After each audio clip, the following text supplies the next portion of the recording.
Oh, my fellow Blues fans. It has been a long, long while since I think before the New Year's break. Actually, since last year, I think. Oh, Lord, that's sad. But I am back. Just went through a really nasty cold that I'm pretty much almost completely over.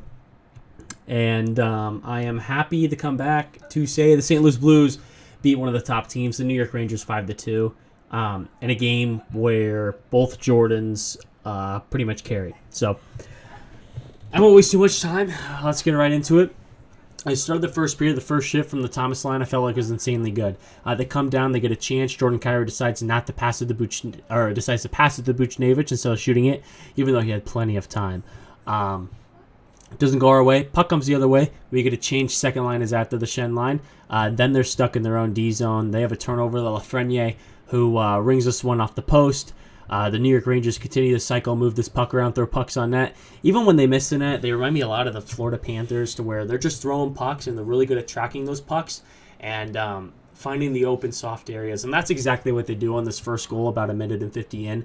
Adam Fox picks up this loose puck kind of in front of the net and rips this one kind of far side, low past Binnington. He's been moving around, but after this, he was lights out. Shortly after, I'd probably say the next Thomas shift. Thomas gets his puck along the left side. He does this thing. He stops and turns on a dime. Picks up his head for literally 0.3 seconds, zips this puck over the Kyrou, and Kyrou wastes no time zipping this puck straight to the net past Igor Shesterkin to make this a 1-1 game. Great play by Robert Thomas. I feel like this game is kind of going to get overlooked by Binnington and Jordan Kyrou. I mean, I know I'm a big Robert Thomas fan, and I kind of meat right him a little bit, but he is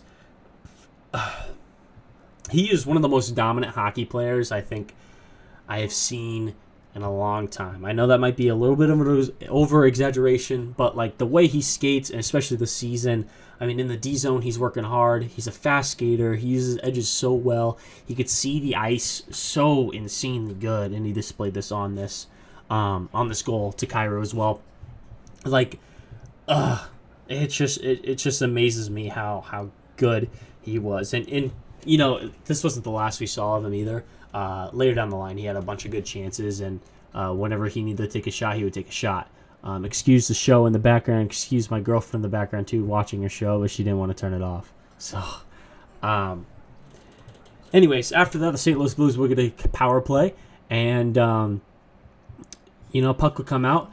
They go in on the entry, and I would say about 30 seconds or 10 seconds into the entry, every single player is able to touch this puck for the St. Louis Blues. And Thomas, another look past to Buchnevich. Buchnevich has a lane far side to Jordan Kyrou. Jordan Kyrou with an easy tap in past Igor to make this 2-1 game. And the St. Louis Blues, surprisingly, score a power play goal. They're first in what feels like plenty of games. This is Kyrou's 11th, assisted by Buchnevich and Thomas. So both Buchnevich and Thomas with a pair of assists so far, and Kyrou with a pair of goals. Rest of the first period is pretty much just a Jordan Binnington lock-in. The St. Louis Blues kind of keep it tight in shots. I feel like the end of the first period, I believe the end of the shots were 15-9 or 10 in favor of the New York Rangers. Eventually, I feel like the other lines, the second, third, and fourth line, weren't too dominant. I felt like Jake Neighbors looked pretty good in that first period. But, I mean, still, we need to see some flashes of offense from each one of these lines if we want to be a dominant hockey team, because it's not like Jordan Kyrou could pot 3 goals every game. I mean, this first line is going to get shut down. I would still love to see a little bit more from the second, third, and fourth line. Though, the fourth line I felt like wasn't even that bad, and the second line kind of heated up a little bit in the second period. So, rest of the period, though, Jordan Binnington show. Buddy was making saves left and right, shutting down the New York Rangers. Blues defense was playing really good, getting 6 in lanes. They were eating shots, and just wait, because this isn't all the shots they eat. Second period comes along, still some of the same thing. I would say the New York Rangers come down, throw pucks on net. Jordan Binnington making big saves. Defense eating pucks. Sticks getting in lanes. The New York Rangers really tried a lot of east to west passes a lot this game, and cycling it to the point and just getting shots around the perimeter and trying to create some disaster in front of the net whenever they could. But Jordan Binnington stood strong and stood up to the task. St. Louis Blues would get another power play about halfway through the period, and this time Brandon Saad and our second unit would score off of a broken play a little bit. This puck was kind of shot from Krug, and it would end up on Shen's stick, who would take a shot, pick up his own rebound, hold it backhand, but kind of lose track of it. And, excuse me, sorry, still a little sick. And he would just one-hand it past to Saad.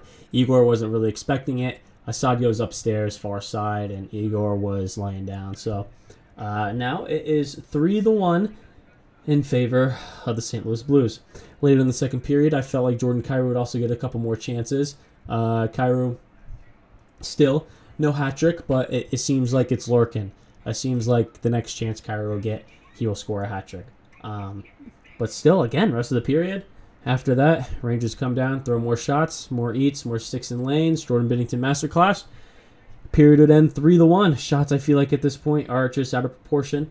Rangers completely blew out the Blues in shots on this one. Then the third period comes around. Start of third period, you could tell the Rangers kind of really wanted to get one. They were a little bit more hungrier. Blues again in the D zone, eating pucks, getting sticks and lanes. Jordan Binnington Masterclass, all the same things we have seen for most of the game. Then the Rangers D, they're doing the thing, throwing pucks on net. They're kind of moving around, bodies around. But Nick Leddy with a great stick in the lane past Lafreniere. Buchnevich runs into Lafreniere on this play as well, but that stick from Leddy kind of sends this pass to Lafreniere, by Lafreniere behind him. Puck goes off the boards. Kyrou on a breakaway. Does a nice little shimmy a little bit. Sends this one low, glove, or whatever side that is, for Igor. And Kyrou gets his hat trick. That's his 12th of the year. This one is unassisted, though. I would love to give Nick Leddy the assist on this one because it was his blocked pass. So, good on Jordan Kyrou, his third career hat trick, and his 12th goal of the year at 7:01. A couple minutes later, the New York Rangers would get a power play.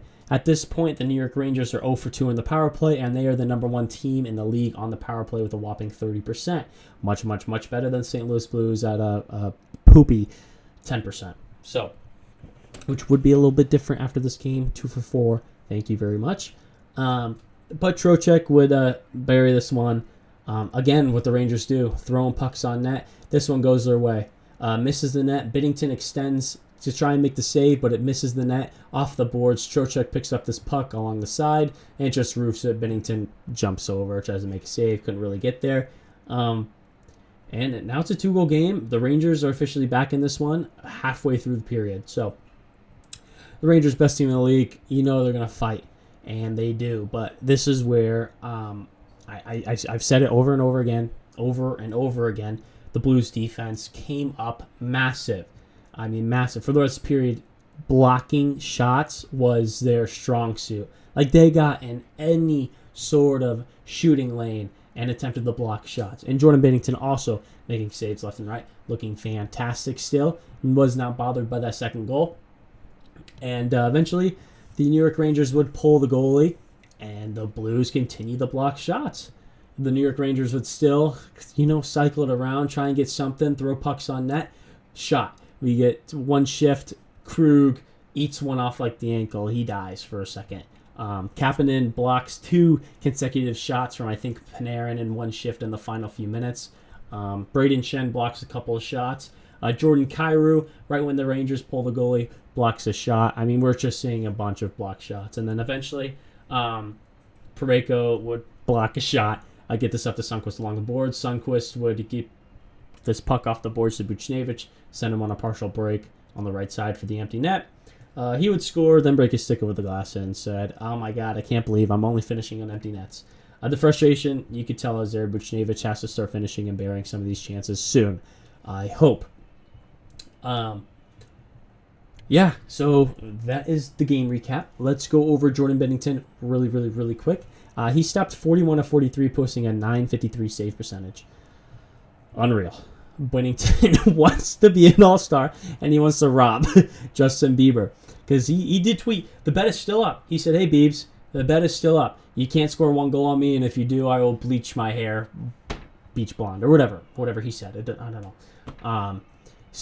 And this game's in Toronto, so Beebs is a big Toronto guy. So maybe if Binnington gets the votes, he goes in, he gets a shootout challenge against Justin Bieber and stops all 10 shots, and then Bieber has to donate $10,000 to a charity of Jordan's choice. Jordan Binnington wasn't the only star in this game. I felt like our defensive game, besides the first 2 minutes where we let up that goal and was absolutely atrocious, much, much better getting sticks in lanes. I said it over and over and over and over and over again. I'm like a broken record, sticks in lanes, eating pucks. It's what you got to do to win hockey games, and that's what the St. Louis Blues did tonight. Unreal to see. First line tonight played absolutely unreal. Love to see Buchnevich kind of get more chances and Barry on those besides empty nets. But Robert Thomas, I felt like, was a game changer, and Jordan Kyrou had the finishing touch tonight. There hasn't been a lot of finishing from this team the last few weeks. We saw a lot of 2-1 wins and losses from the St. Louis Blues team. The last time we saw, 3+ goals from this team was against Chicago Blackhawks in the 7-5 comeback victory against one of the worst teams in the league. So, against these good clubs, it's nice to score a bunch of goals. It's nice to see some finishing touches. Would love to see some more finishing from, the bottom 6 or the bottom 9 from this team besides the first line drive and play. But, it's something that they will work on. 5-on-5, I felt like they were a little rough, and Drew Bannister, in between the benches, when Jamie Rivers had a conversation with him, also called out the team on 5-on-5 play. He felt like they were not on par to what they normally are, and they need to step it up because they were getting walked on, which is true. But, on the bright side, they capitalized on the chances they got, and you got to win. You got an important 2 points in this wild card race that now Edmonton came out of nowhere. So, you just got to keep fighting. Keep working, work as a team, get these victories, even though they're not pretty and you're kind of carried by your goaltender. I mean, this is what you got to do. This is how you win games if you want to make playoffs, which obviously this team wants to. 23 block shots that entire game. Like I said, lots of sticks and lanes. 2 for 4 in the power play today. Hopefully they're not last place anymore. St. Louis Blues go 1 for 3 or 1 for 4 on the penalty kill as well. The PK, I feel like, continues to play insanely strong. The Rangers were missing a couple players, but, injury's part of the game, so what are you going to do, right? Part of the game. So, I guess that's all for me until Saturday against the Boston Bruins. It's somewhat good to be back, even though I still have this miniature cough, but thankfully doing a lot better because the last couple weeks have been total thumbs down. Total thumbs down. So, appreciate everybody for tuning in. Make sure you check out the Instagram. I do all my stuff around there and still post about every game I can on there as well, even when I'm sick. It's just I lost my voice. So, would appreciate what you guys think. Appreciate it. Subscribe. Be awesome. That's all for me. Caitlin gives a thumbs up. I hope everybody has a great rest of the night. And, go Blues!